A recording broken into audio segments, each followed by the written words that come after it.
अस्सलामुअलैकुम वरहमतुल्लाहि वबरकातुहू। पाक अरब टेक चैनल में आपका खुश आमदीद। यह है जी मेरे पास रेंट स्ट्रीम का UCM 6202। इसका IP किस तरह से हम स्टैटिक करेंगे ये तरीका मैं आपको बताऊंगा कि इसका IP सबसे पहले इसका IP किस तरह से स्टैटिक करते हैं।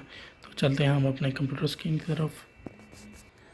तो ये हम आ चुके हैं अपने कंप्यूटर स्क्रीन की तरफ। यहाँ पे हम IP टाइप करेंगे 192.168.8.200।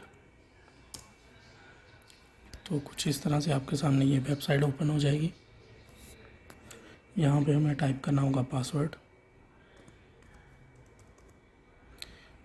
यूज़र एडमिन, और पासवर्ड जो है ये डिवाइस की बैक साइड के ऊपर आपको लिखा हुआ मिल जाएगा। यहाँ से आपको पासवर्ड लेना है और बाद में आप पासवर्ड को चेंज भी कर सकते हैं जी। तो पासवर्ड डालने के बाद आपके पास कुछ इस तरह से इंटरफेस आएगा। इसको अगर आप नया पासवर्ड लगाना चाहते हैं तो आप यहाँ पे नया पासवर्ड भी लगा सकते हैं। अदरवाइज़ आप नीचे जाएं और क्विट के ऊपर क्लिक कर दें,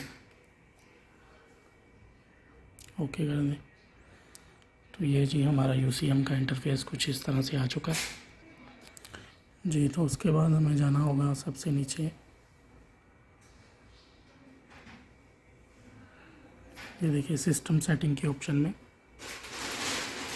नेटवर्क सेटिंग में जाएंगे और यहाँ पे जहाँ पे जो DHCP लिखा हुआ है यहाँ पे हम स्टैटिक कर देंगे। अब हमें मैनुअली अपना जो है वो IP क्रिएट करना है जी। तो व्यूअर्स इस तरह से ये मैंने IP सेट कर लिया है 192.168.8.100 और नीचे जो है सबनेट मास्क जो हमें इस तरह से रखना है और गेटवे IP जो हमारा मॉडेम का IP है वो और DNS ये भी सेम वही जो हमारे मॉडेम का IP है। ये करने के बाद हमें यहाँ पे सेव पे क्लिक कर देना है, ओके कर देंगे। तो ये हमारी डिवाइस अभी रीबूट होगी। ये देखिए ये डिवाइस हमारी रीबूट हो रही है। इसके बाद ये IP इसका फिक्स हो जाएगा।